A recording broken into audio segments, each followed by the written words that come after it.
दुनिया में संत हजारों हुए, पर संत कबीर निराले थे। दुनिया में संत हुए, पर संत कबीर निराले थे। दुनिया में संत हजारों हुए, पर संत कबीर निराले थे। दुनिया में संत हजारों हुए, पर संत कबीर निराले थे। वह निर्भय थे, निष्कामी थे, सच को सच कहने वाले थे। वह निर्भय थे, निष्कामी थे, सच को सच कहने वाले थे। दुनिया में संत हजारों हुए, पर संत कबीर निराले थे। दुनिया में सभी लोग गाइए, बुलंदता से गाइए। हजारों हुए, पर संत कबीर निराले थे। भारत की पावन भूमि में प्रभु प्रगट हुए, नगरी काशी। भारत की पावन भूमि में प्रभु प्रकट हुए, नगरी काशी। सम्मत 1455 था, और ज्येष्ठ शुक्ल पूर्णमासी। सम्मत 1455 था, और ज्येष्ठ शुक्ल पूर्णमासी। बन कर के सूरज दुनिया में अंधकार मिटाने वाले थे। बन कर के सूरज दुनिया में अंधकार मिटाने वाले थे। दुनिया में संत हजारों हुए, पर संत कबीर निराले थे। दुनिया में संत हजारों हुए, पर संत कबीर निराले थे। वह निर्भय थे, निष्कामी थे, सच को सच कहने वाले थे। वो निर्भय थे, निष्कामी थे, सच को सच कहने वाले थे। दुनिया में संत हजारों हुए।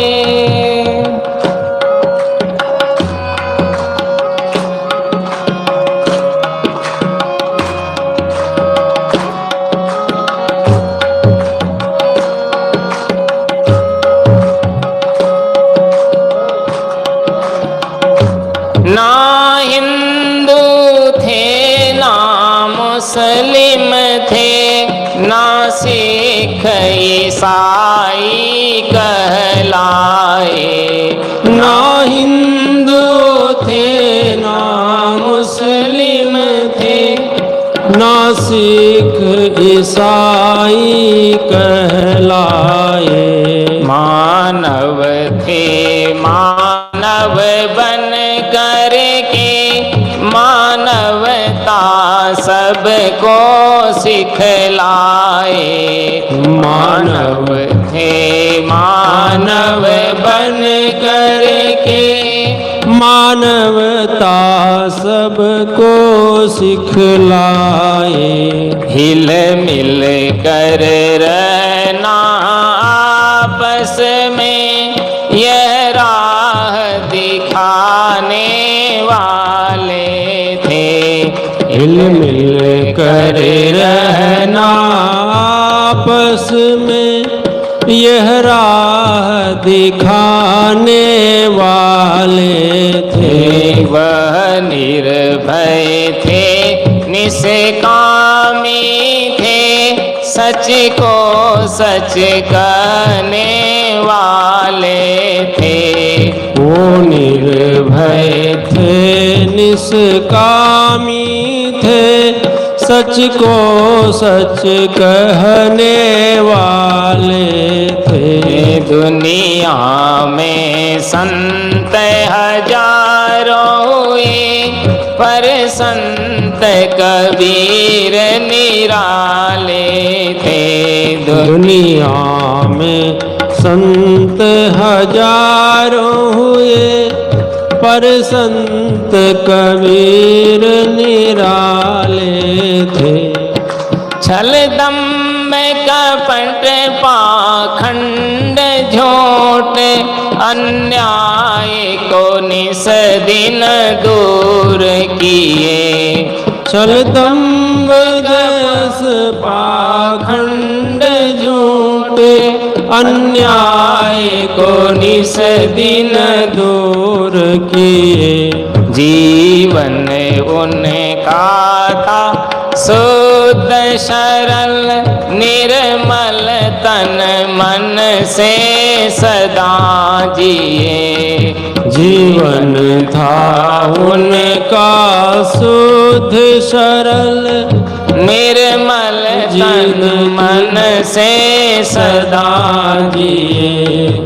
कथनी करनी में भेद नहीं, रहनी रह कर दिखलाए थे।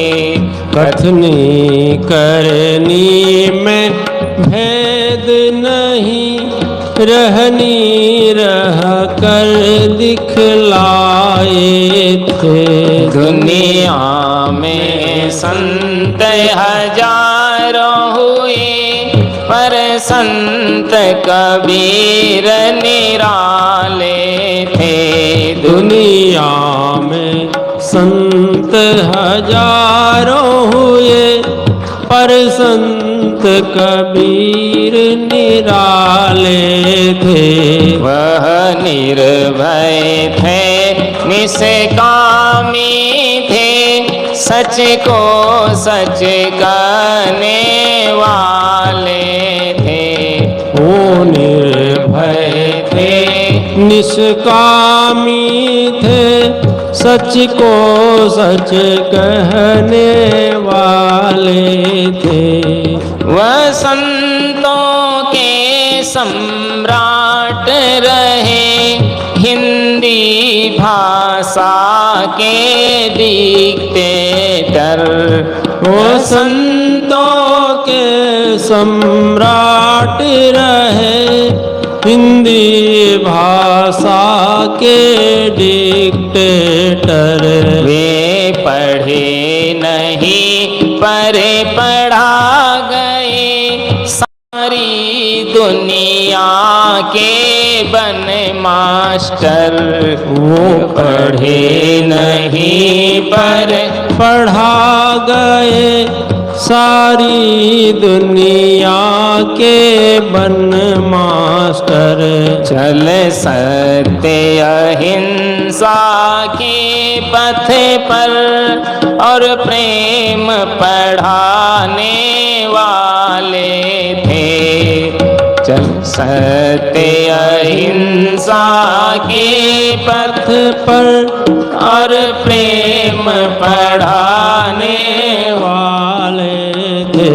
वह निर्भय थे निष्कामी थे, सच को सच कहने वाले थे निष्कामी थे, सच को सच कहने वाले थे। दुनिया में संत हजारों हुए, पर संत कबीर निराले थे। दुनिया में संत हजारों हुए, पर संत कबीर निराले थे। सद्गुरु तेरी महिमा गान करो, शब्दों में बयान नहीं होती। सद्गुरु तेरी महिमा गान करो, शब्दों में बयान नहीं होती। उपकार अनंत सदा तेरा, सद्ज्ञान की ज्योति सदा ज्योति। उपकार सदा तेरा, सद्ज्ञान की ज्योति सदा जलती। चरणों में नमन प्रभाकर का, प्रभु सच्चे जग रखवाले थे। चरणों में नमन भाकर का, प्रभु सच्चे जग रखवाले थे। दुनिया में संत हजारों हुए, पर संत कबीर निराले थे। दुनिया में संत हजारों हुए, पर संत कबीर निराले थे। वह निर्भय थे निष्कामी थे, सच को सच कहने वाले थे। वो निर्भय थे निष्कामी थे, सच को सच कहने वाले थे। बोलिए सद्गुरु देव की।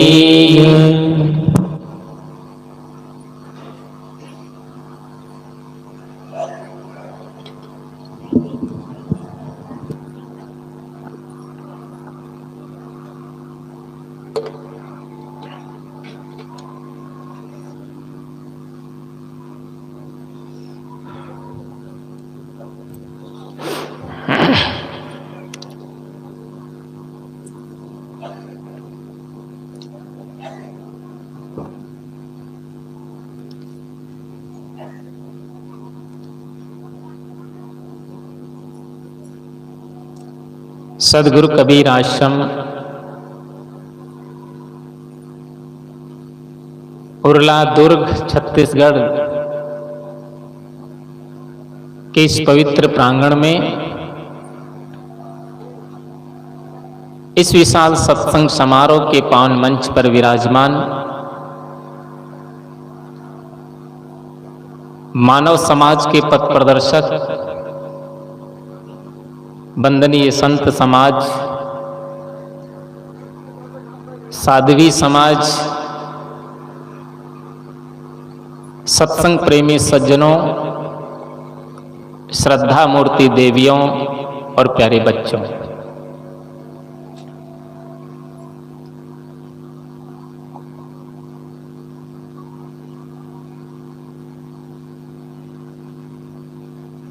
आज की चर्चा एक छोटी सी कहानी से प्रारंभ करूंगा।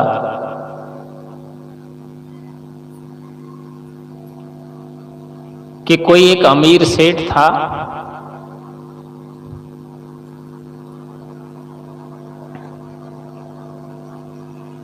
और सेठ ने अपने ऑफिस के लिए साफ सफाई करने के लिए एक नौकर पाल रखा था।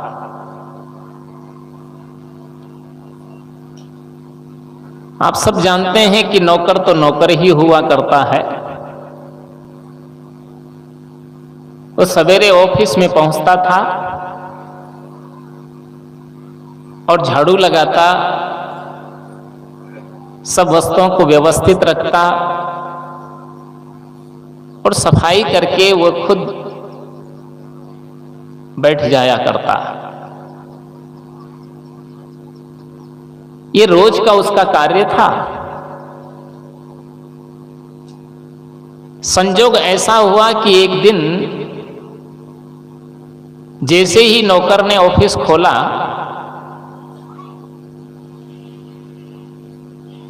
और ऑफिस खोलने के बाद साफ सफाई किया और सफाई करके वो ऑफिस के गेट पर खड़ा था, इतने में वहां पर एक भिखारी आ जाता है और भिखारी आकर के आवाज लगाता है कि भिक्षाम देहि, कुछ मुझे दे दो।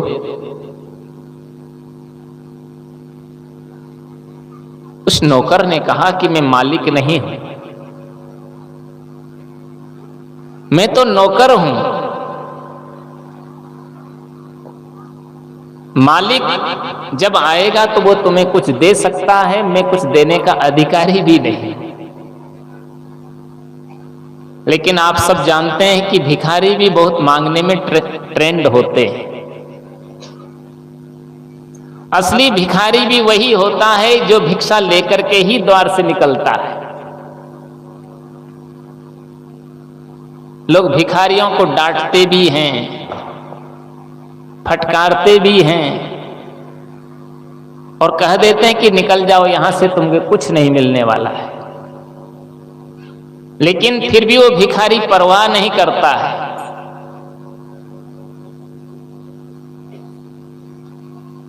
बिल्कुल भी उसकी फिक्र नहीं करता है और फिर भी वो दरवाजे पर खड़ा रहता है। आप कितना भी उसको कहोगे फिर भी वो लेकर के ही जाएगा, अगर असली भिखारी होगा तो।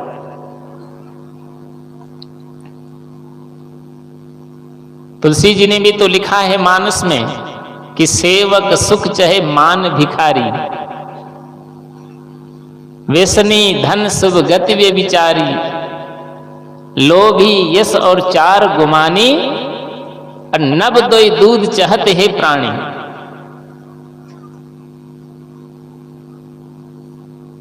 भिखारी होकर के मान चाहे तो उसे मान नहीं मिलता है।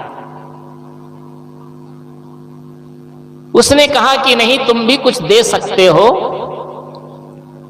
उसने कहा भाई मेरे पास कुछ है ही नहीं तो मैं आपको क्या दे सकता हूं। उसने कहा कि अगर तुम भी मालिक बनना चाहते हो तो तुम्हें भी कुछ देना सीखना चाहिए। तुमने पहले भी कुछ नहीं दिया किसी को, इसलिए तो तुम आज नौकर बने हो। एक मजदूर हो, एक गरीब हो, दरिद्रता का सामना तुम्हें करना पड़ रहा है। अगर तुम भी जिंदगी में कुछ किसी को देना सीख गए होते तो निश्चित है कि तुम भी अमीर बन जाते और लक्ष्मी तुम्हारा दरवाजा खटखटाया करती। उसने कहा बात तो ठीक है तुम्हारी, लेकिन मेरे पास देने लायक कुछ है ही नहीं। उसने कहा कि भाई ऐसे नहीं देते हो तो मेरे पास में एक पत्थर है, मैं तुमको पत्थर देता हूं, उसके बदले में ही कुछ दे दो। उसकी जेब में एक 5 रुपए का सिक्का पड़ा हुआ था। उसने कहा इस पत्थर को तो मैं क्या करूंगा, लेकिन तुम ऐसे नहीं जाते हो तो ये 5 रुपए का सिक्का मैं तुमको देता हूं। उसने कहा भाई मैं भी अब तुम्हारा जो है तो सिक्का ऐसे नहीं लूंगा, कुछ दे करके ही लूंगा, ये पत्थर तुम ले लो। बोला इस पत्थर को मैं करूंगा तो क्या करूंगा। उसने कहा भाई ये जो पत्थर है तो तुम्हारे बच्चों के खेलने के ही काम आएगा। बहुत सुंदर पत्थर था। उस पत्थर को देख करके उसका भी मन ललचाया, सोचा कि और नहीं तो कम से कम सेठ के टेबल पर पेपर दबाने के ही काम आएगा। उसने 5 का सिक्का दिया और उसने वो ले लिया और लेकर के और टेबल पर रख दिया। और जब टेबल पर रखा, भिखारी तो चला गया। थोड़ी देर के बाद सेठ आया और सेठ ने जैसे ही ऑफिस में प्रवेश किया और कुर्सी पर जाकर के बैठा और देखा तो टेबल पर कोई पत्थर रखा हुआ है। और उस पत्थर को देख करके सेठ को बड़ा जोश आया, बड़ा गुस्सा आया और सोचा कि ये जो है, ये पता नहीं कहां से अटपट जो है तो उटपटांग पत्थर ला करके भी टेबल पर रखना शुरू कर दिया। उसने तो आओ देखा न ताओ, जब आदमी को गुस्सा होता है तो उसको होश नहीं रहता, जोश होता है किंतु होश नहीं रहता है। और उस होश नहीं रहते हुए जोश में उसने क्या देखा, गुस्से में आकर के उस पत्थर को उठाया और उस पत्थर को इतनी जोर से फेंका,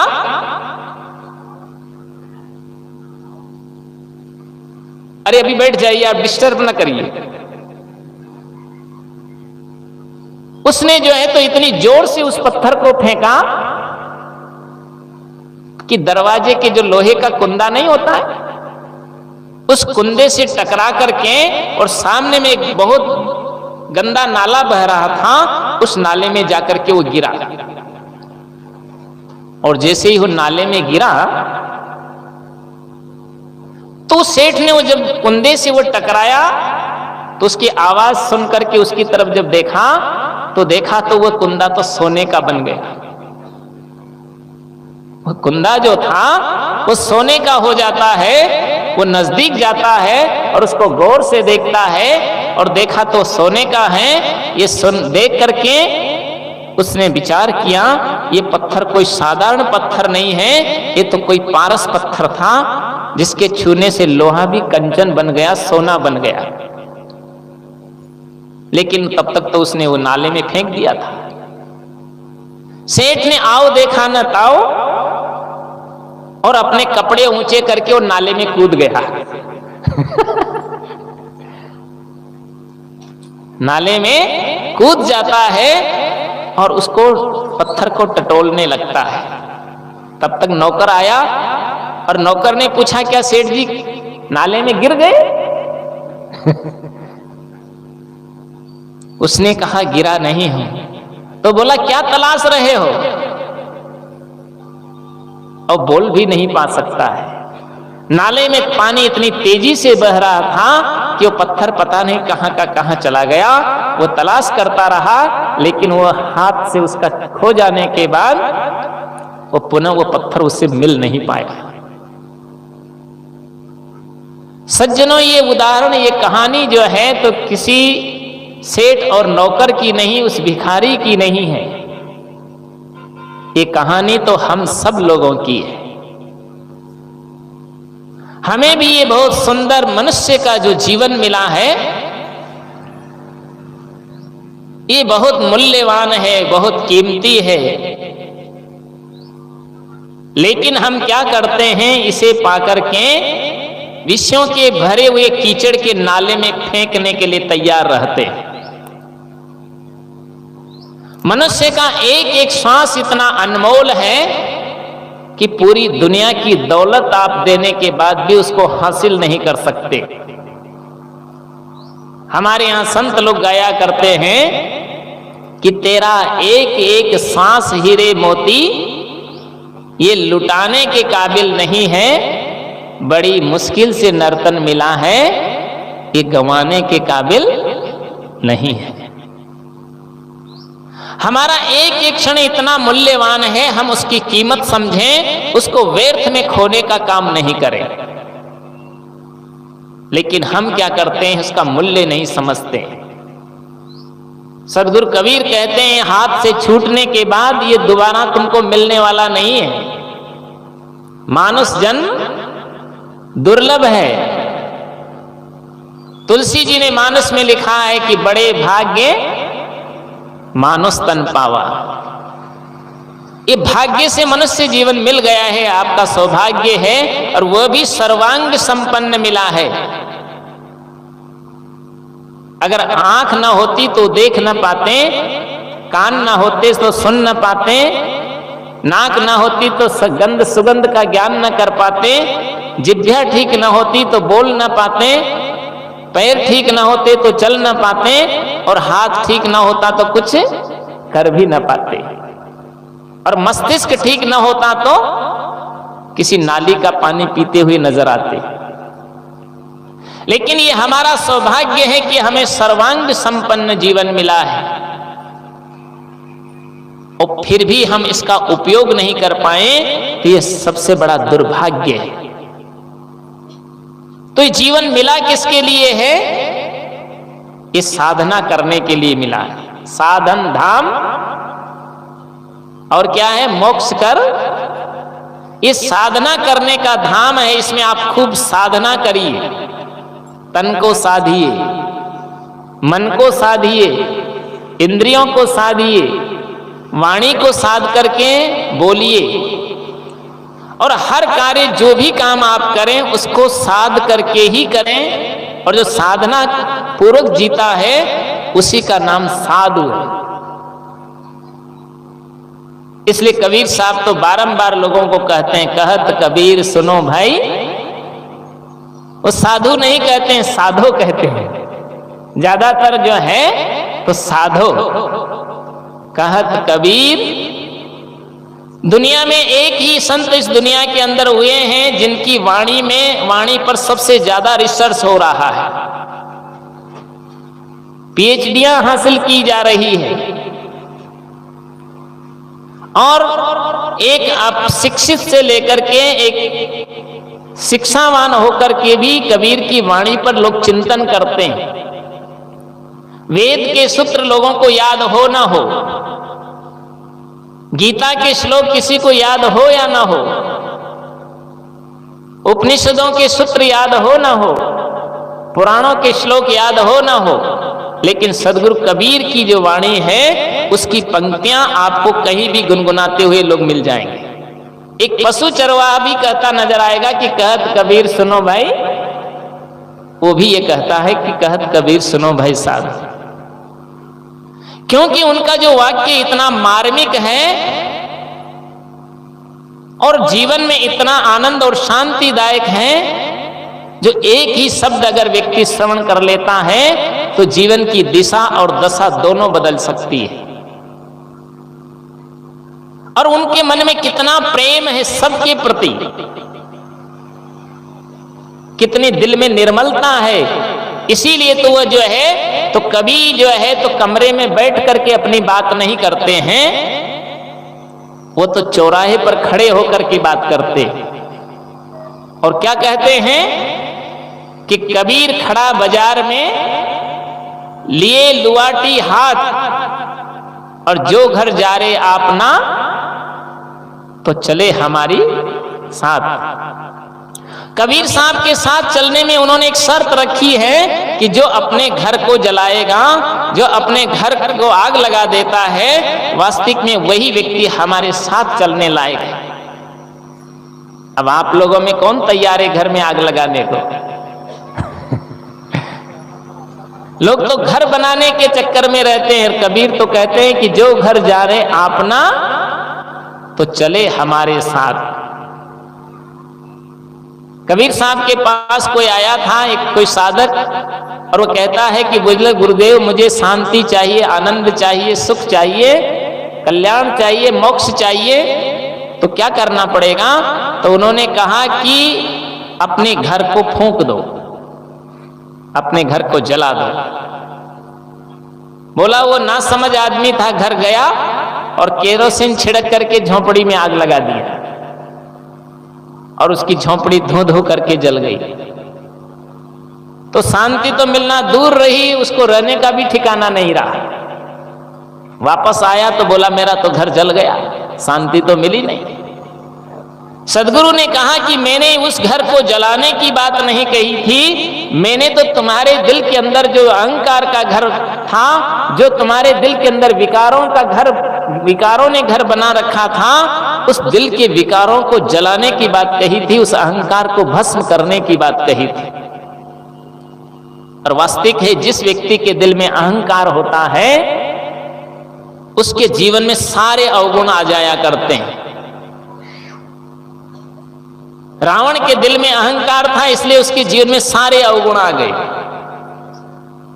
नहीं तो बहुत बड़ा पंडित था, बहुत बड़ा विद्वान भी था, बहुत बड़ा ज्ञानी भी था, बहुत बड़ा धनवान भी था, बलवान भी था, बुद्धिमान भी था, तपस्वी भी था, और परिवार भी इतना लंबा चौड़ा था। लोगों ने गाते रहते हैं कि 1 लाख पूत 1.25 लाख नाती, और ता रावण घर दिया न बाती।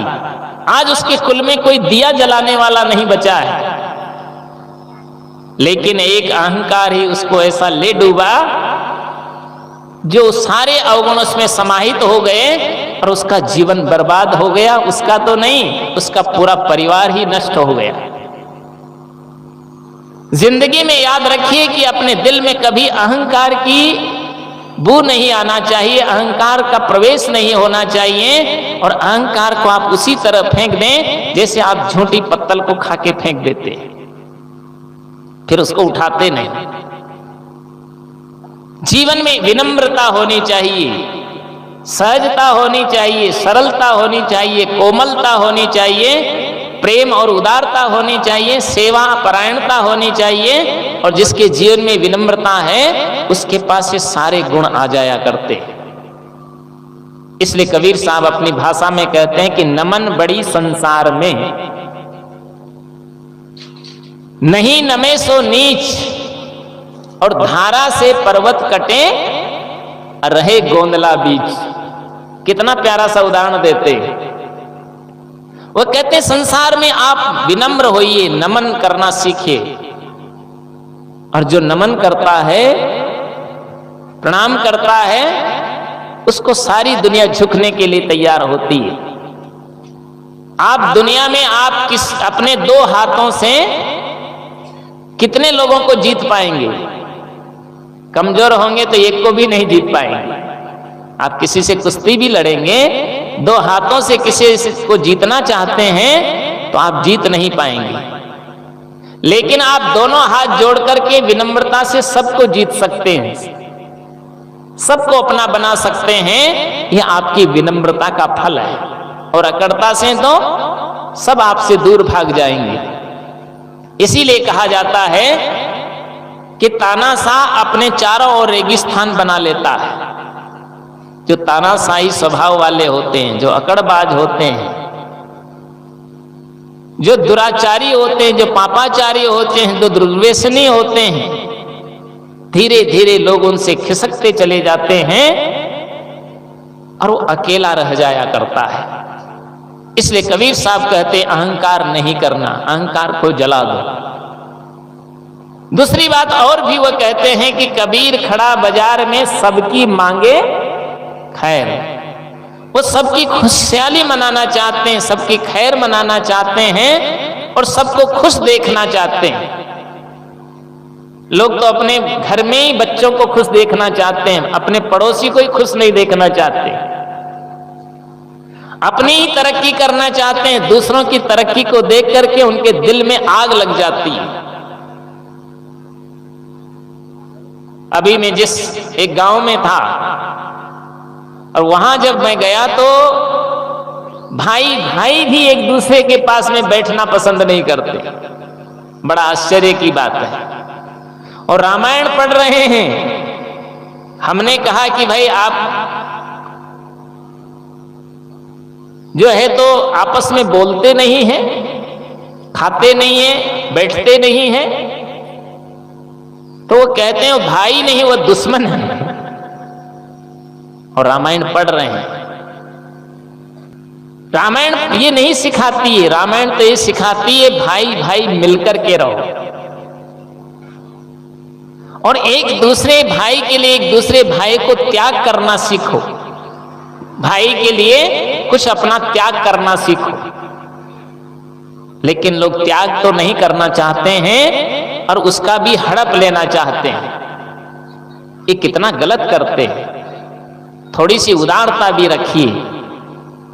जब राम को राजगद्दी होने वाली थी, वशिष्ठ जी ने कहा था कि सवेरे राजगद्दी होगी। लेकिन राम बड़े प्रेम से कहने लगे कि नहीं, ये उचित नहीं। क्यों नहीं उचित है? गुरु सिख दीन राम पह गएऊ, राम हृदय अति विस्मय भयऊ। राम कहते हैं, जन्मे एक संग सब भाई, भोजन शयन केर लड़काई, करण वेद उपवीत विवाहा, और संग संग सब भयऊ उछाहा, विमल वंश ये अनुचित एकू, और बंधु विहाय बड़े अभिषेकु। कितनी सुंदर बात राम जी कहते हैं कि हम सब भाइयों का जन्म गुरुदेव साथ साथ में हुआ है, साथ साथ में नामकरण हुआ है, साथ साथ में जनेऊ संस्कार हुआ है, साथ साथ में शिक्षा और दीक्षा हुई है, खाना पीना सोना सब कुछ साथ साथ में होता है। लेकिन इस सूर्य वंश में एक ही बात अनुचित है। वो क्या है कि छोटे भाइयों को छोड़कर केवल बड़े को ही युवराज बनाया जाता है। उनके दिल में कितनी उदारता है, कितना निष्पक्षता है, और भाइयों के प्रति कितना स्नेह और प्यार और प्रेम है। हम एक दूसरे को देख करके कुत्तों की तरह गुर्राते हैं, महिलाओं को देखो तो बिल्लियों की तरह गुर्राती है। एक दूसरे को देखना नहीं चाहती। आपको पता है कि बिल्ली अपने बच्चे को जब एक घर से दूसरे घर पहुंचाती तो कैसे ले जाती है? कंधे पे बिठा के ले जाती है? कैसे ले जाती है? मुंह से दबा करके ले जाती है। एक घर से दूसरे घर से तीसरे घर पहुंचाती है, तब कहते हैं बच्चों की आंखें खुलती है, ऐसा मानती है। और नहीं ले जाएगी तो भी आंखों से तो दिखेगा।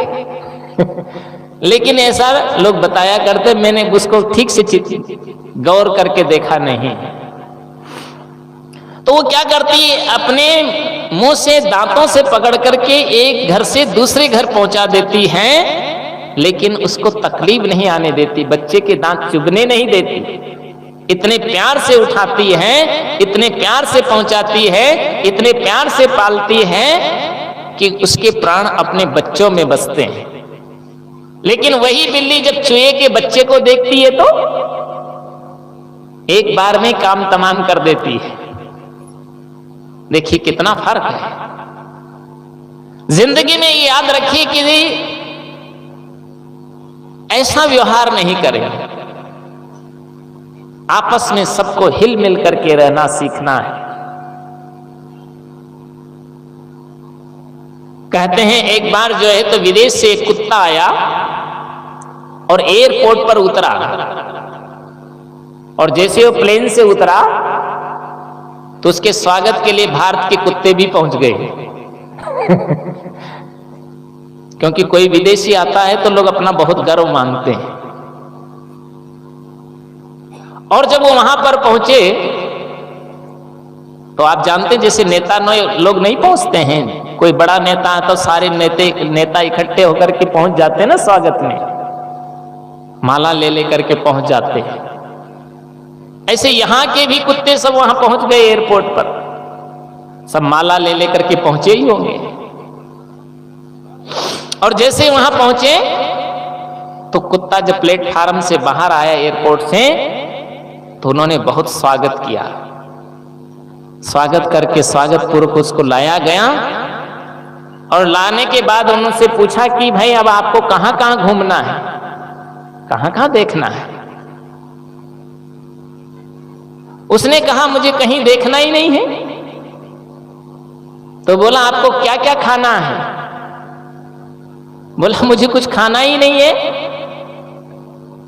तो बोला फिर यहां आए क्या लेने थे? अरे कुछ देखना चाहिए, कुछ घूमना चाहिए। तो उन्होंने कहा कि भाई जो है मैं यहां इसलिए आया हूं कि खाने के लिए तो वहां भी मुझे अच्छा मिलता था, मेरी सेवा में 4-4 नौकरानियां लगी हुई थी। कुत्ता बिल्ली पालने का शौक रहता है ना लोगों को। मालिक ही मेरे नौकर बनकर के मेरी सेवा किया करते थे। खाने को भी अच्छा मिलता था, इसकी वहां कमी नहीं थी। लेकिन मैंने सोचा यहां ठीक नहीं, यहां रहना अच्छा नहीं है, क्योंकि वहां एक चीज की स्वतंत्रता नहीं थी। वो स्वतंत्रता यहां भारत में है, इसलिए मैं भारत में आया हूं कि अब यहां से जाना नहीं चाहता। बोला क्यों, क्या स्वतंत्रता है? कि वहां बोलने की स्वतंत्रता नहीं थी। और वो स्वतंत्रता भारत में कितना ही बोलते रहो। आपने देखा होगा कुत्ता जब कभी आप निकलते हो तो चुप बैठता है क्या? आपको देख करके वाह वाह कहता है कि नहीं? और बड़ा उसको आप चुप भी करना चाहेंगे तो भी चुप नहीं रहना चाहता। उसको ये भी पता नहीं रहता कि साव है कि चोर है।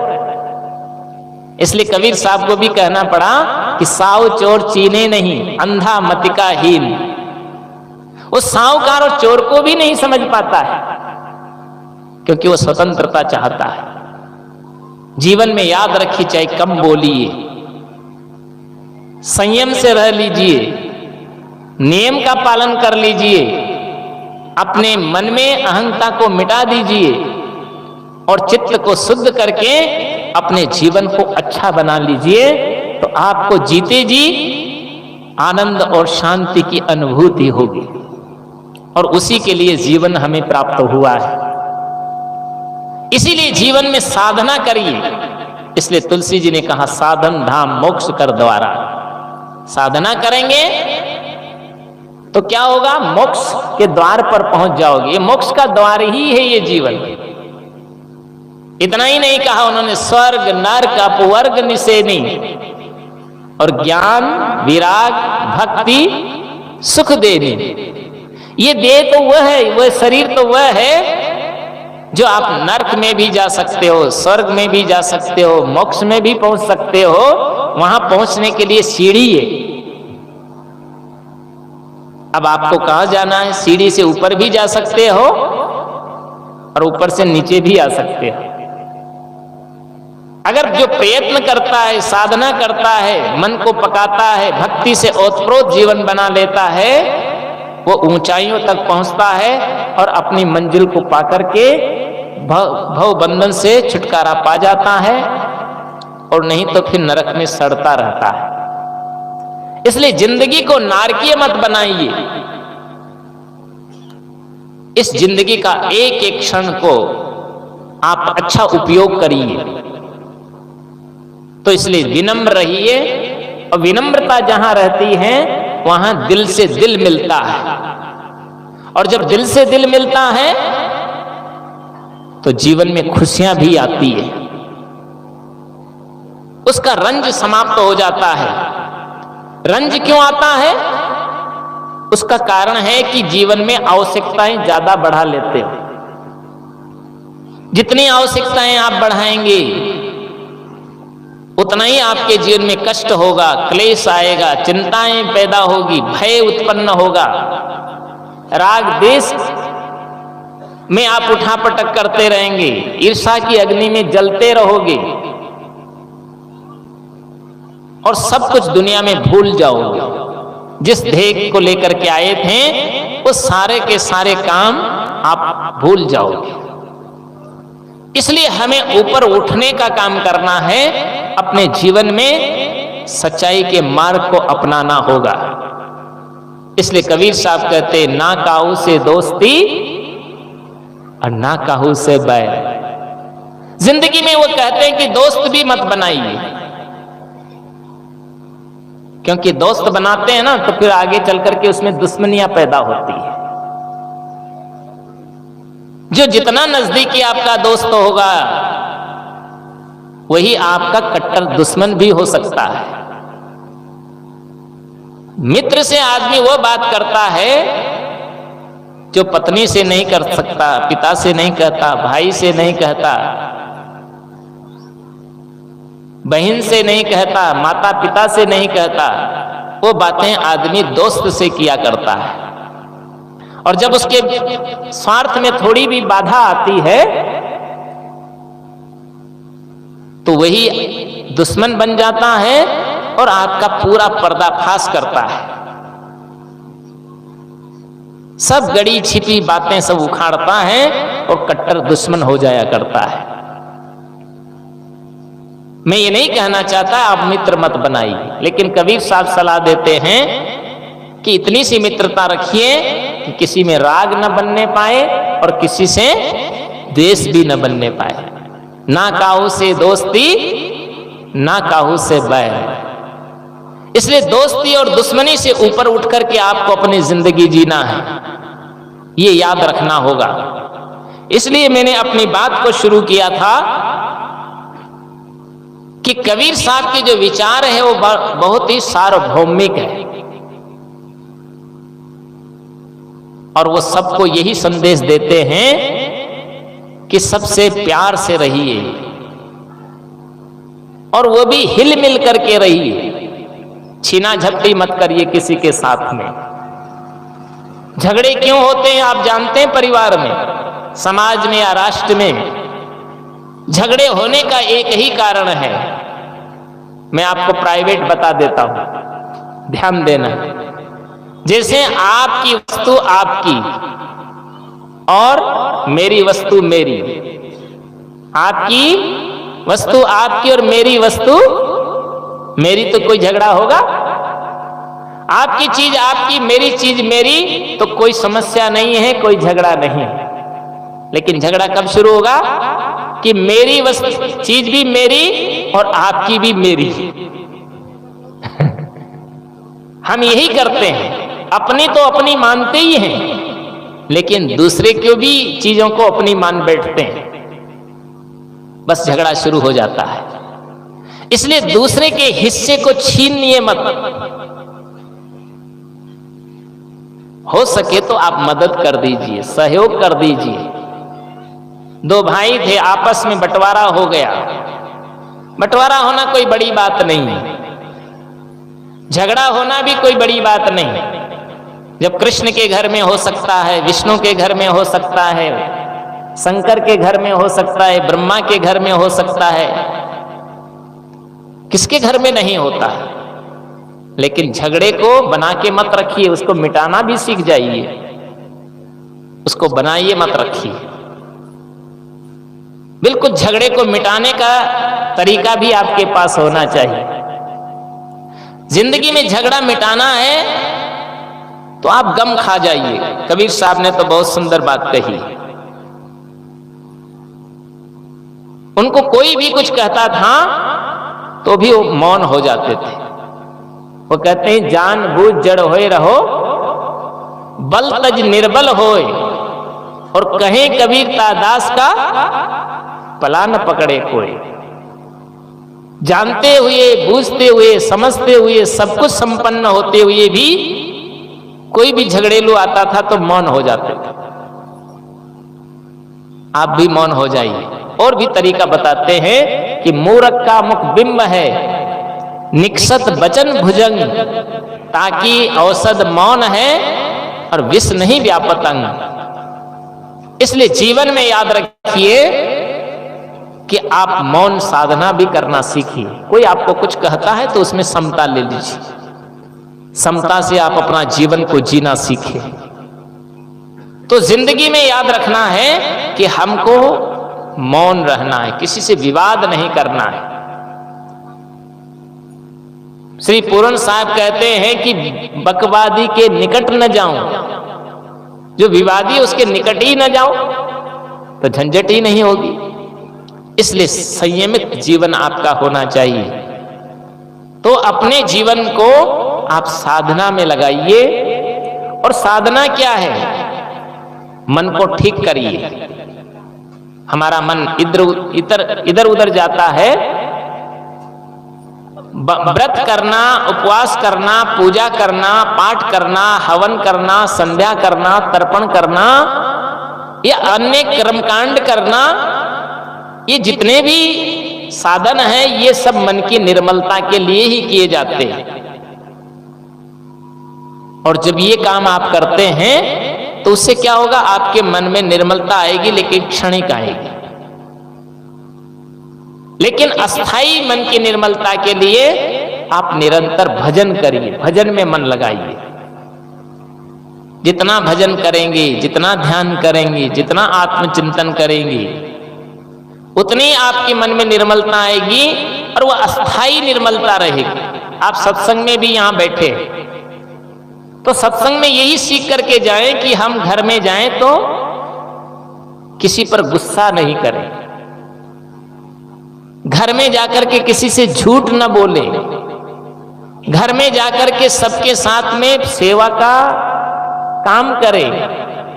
घर में माँ है, सास है, ससुर है, भाई है, पति है, पत्नी है, पुत्र है, और भी जो अपने स्वजन हैं या आस पड़ोस के लोग हैं, उनके प्रति मन में कोई घृणा न रखें और उनको देवी देवता समझ करके उनकी प्यार से सेवा करें। देवी देवता केवल मंदिर में ही नहीं बैठे होते। आप लोग मंदिर में कितनी देर बैठते हैं, जाते हैं पूजा करने? 5 मिनट मुश्किल से लोग रुक पाते हैं मंदिरों में। 5 मिनट भी व्यक्ति नहीं रुक पाता है। इसलिए याद रखना चाहिए कि अपने दिल को ही आप मंदिर बनाएं। इसलिए तो संत लोग आते हैं ना, घर ही में मंदिर बनाई तीर्थ हम का करे जाए, है ना।